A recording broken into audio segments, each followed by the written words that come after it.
The story you're hearing today was sent to us by Ajla from Bosnia and Herzegovina. She says she couldn't talk about it for years because she was afraid the evil would come back. It all happened one cold night in Smetovi, a place people from Zenica know well, but few know what darkness it hides.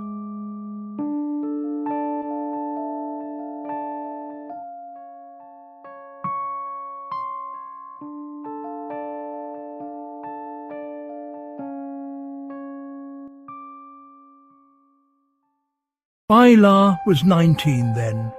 That time in life when you feel super strong, when every adventure sounds fun and every ghost story is just a challenge. It was that kind of youth that loves a good mystery, sure that bad things only happen to other people, in movies or old tales. She had no idea that night she'd become part of one of those stories. With 3 friends, she drove to Smetovi, a mountain above Zenica. The idea was simple: celebrate a birthday far from the city, the noise, and parents watching. As they drove up the mountain, the city lights got smaller, and the laughter in the car got quieter as the road became harder to drive on. Pavement turned into a muddy forest path, and thick fog swallowed everything but a few feet in front of them. Someone among them had heard about an abandoned cabin hidden deep in the woods. The legend told among young people was about a house built in the 80s, but left empty almost right after. They said the owner, a man with no name or past, was found dead in his room. There was no fire, no smoke, but his body was burned from the inside out. That creepy story, instead of scaring them, just made them more curious. They only found the house after an hour of tough driving through mud and fog, when they were about to give up. It appeared from the darkness like a ghost, a black shape surrounded by old pine trees. It looked exactly as they had imagined, forgotten and spooky. Even though it was a chilly autumn night outside, the inside of the house was strangely freezing. The air was heavy and still, and the cold got into their bones, sharp like in the middle of winter. It was falling apart, with peeling walls and a dusty floor, but that cold didn't belong in an abandoned place. It felt like someone had just opened a door to another frozen world and forgotten to close it. The inside of the cabin smelled of dampness and old wood, but something else immediately caught their eye. The walls were covered in weird round patterns and symbols. Some looked a bit like twisted pentagrams, others like ancient runes that none of them could even guess the meaning of. The symbols weren't just randomly drawn. They seemed to follow some sick, impossible-to-understand pattern, weaving into a complex tapestry that covered almost every open space. There was something really unsettling about how exact they were, as if they weren't drawn by a regular vandal, but by someone dedicated to some dark ritual. At first, they tried to joke about it. Probably some kids listening to metal and got a little carried away, someone said, but the laughter was forced and short. The feeling of unease was clear. They thought it was old graffiti, long forgotten. But then Ajla, led by some inner feeling, turned on her phone light and shined it at the nearest wall. At that moment, something unexpected happened. The symbols flickered, coming alive under the light with a spooky greenish glow. They didn't just reflect the light. It looked like they were soaking it up and sending it back out, pulsing in the cabin's darkness. Everyone went quiet. One by one, they turned on their phones, lighting up the walls and watching the whole room flicker with an eerie light. "What the heck is this?" Haris whispered. Someone said it looked like phosphorus, a substance that glows in the dark. Another, with a shaky voice, noted that the texture and dark red colour in some spots looked more like dried blood. That thought hung in the air, heavy and scary. No one dared to touch them. They quickly left the cabin, heading back to the safety of the car.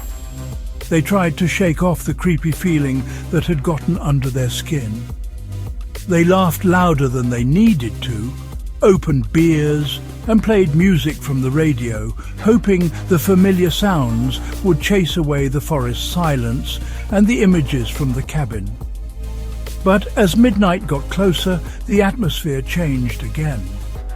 The music started to crackle and break up, as if some invisible force was messing with the radio signal. The sound got distorted, turning a familiar song into a mess of static noise and creepy interruptions. And then, all of a sudden, everything stopped.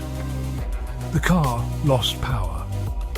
The dashboard lights flickered one last time and went out. The headlights, which were the only thing cutting through the thick darkness of the forest, died in an instant, leaving them in complete darkness. The driver turned the key once, then again. Nothing. The engine didn't show the slightest sign of life. The sound of music and crackling was replaced by an absolute, deafening silence. They were trapped. At that moment, singing came from the house. A deep, steady voice, as if someone was praying, but in a language no one recognized. One of the guys, Haris, went inside to check, even though the others begged him not to go. He came back after 5 minutes, as white as a sheet. He just said, "Someone is downstairs." They all thought he was joking, but when they went to the car, they saw fresh barefoot prints in the mud. Ajla swore that then, from the forest, she saw a woman with a black veil standing and looking at them. She had no face, just a shadow. They ran to the car, but the doors were locked from the inside. They couldn't explain how.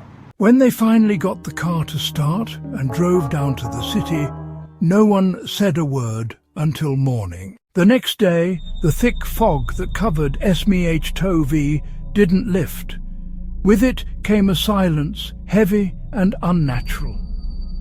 In that silence, the locals realized Haris was gone. He hadn't come home. His disappearance at first was just a worrying rumor, a whisper that went around the village, but as the hours passed, worry turned into real fear. Searches were organized, but the thick forest seemed to have swallowed him without a trace. The police only found him after 3 long days. He wasn't far, but it was as if he was invisible to everyone looking for him. He wandered aimlessly through the forest, scratched and confused, his clothes torn. His eyes, once full of life, were now empty, filled with a horror he couldn't describe. The only thing he kept repeating in a quiet, broken voice was a sentence that chilled the blood. "They don't want anyone to talk." Haris never fully recovered. He withdrew into himself, silent to all questions. A few months later, one moonless night, the house on the clearing also burned down. The fire was strangely fast and strong, swallowing the wooden structure as if it were paper. Firefighters could do nothing but watch the flames dance high into the night sky. The cause was never officially determined. From that night on, the place where the house stood became haunted.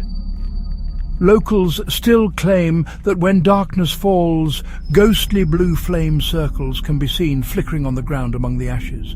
They say that if you get close enough through the thick fog, you can hear a quiet, eerie whisper. It's not the wind. It's the sound of a prayer in some ancient, forgotten language. an echo of events that ZENICA BiH Tovi will never forget. Ajla never went back to Smetovi. Today she lives in Germany, but every year on the day Hari's disappeared, she gets a message from an unknown number. No text, just a symbol of a circle and 3 dots. She says it's the same symbol she saw on the wall of the house that night. If you have a similar story, share it with us. So you don't miss out, follow, hit the bell, and like. More stories coming soon. Mysterious stories. Mysteries.